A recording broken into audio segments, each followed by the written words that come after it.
Okay, so for our next grammar section, we're going to be talking about active and passive voice.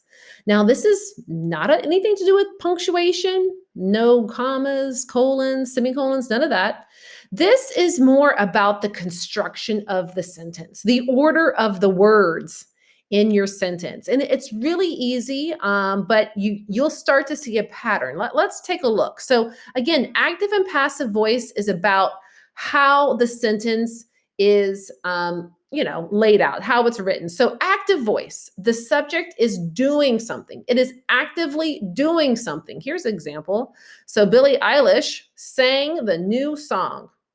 My subject is Billie Eilish. She is actively doing this verb. She sang. That's what she is doing.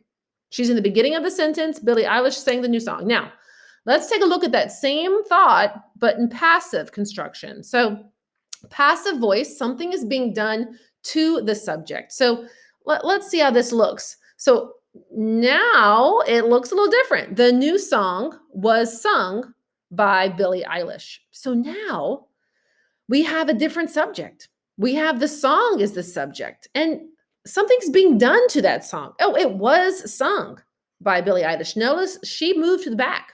Song moved to the front, like crisscross, right? So here, Billie Eilish is the subject. She is doing something. She is singing.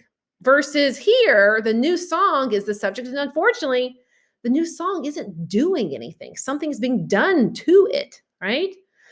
So just in general, guys, you always want to tend to use active voice instead of passive voice. It's cleaner, it's more concise. And what you definitely don't want to do is shift from active to passive in the same writing piece. So stick with one voice all the way through. But typically we prefer active voice. Oh, and one more thing, passive voice, you'll always see, or most of the times you'll see this by, right? By is usually in passive voice. Let's take another example here. So here's active voice. Remember, the subject is doing something. So Annabeth read Joe's diary. Annabeth's my subject. She is doing something. She read that diary. That's my verb. Versus passive voice, something again is being done to the subject. So now we're going to move this diary to the front. That's going to be my new subject. The diary is the subject. Joe's diary was read by Annabeth. So we have diary, subject, was read. Now notice we have this extra verb too with passive. We have a helping verb, if you will, was read, verb phrase. And again, there's that by. So Annabeth, move to the back. Diary, move to the front. I hope you're kind of seeing it. Again, now for what their warm-ups, I'm going to have you do this quite a lot. I'm going to have you go back and forth. So I want you to change active to passive. So here's a sentence. Let's say this is a warm-up. James lost the race. That is an active voice sentence. I want you to change it to passive. So I'm going to move race to the front. So it's going to be the race. Now I'm going to do my verb phrase, was lost. Now I'm going to do that word that's in a lot of passive sentences, by James. Do you see how I moved it? Look at it, guys. Look at it. James goes to the back. Race goes to the front. Let's do another example. So this time we're going to go from passive to active. This is a passive sentence. The video was posted online by Allison.